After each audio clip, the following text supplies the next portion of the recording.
হাতে ধরি ওরক দুধের চোপা ফুলটে चल चल चल चल रे भाई बाबा देउल के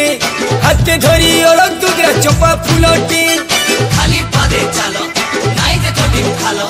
बाबार कोल्ला दिले छी नाई पर खालो अंकुट के साइड दिया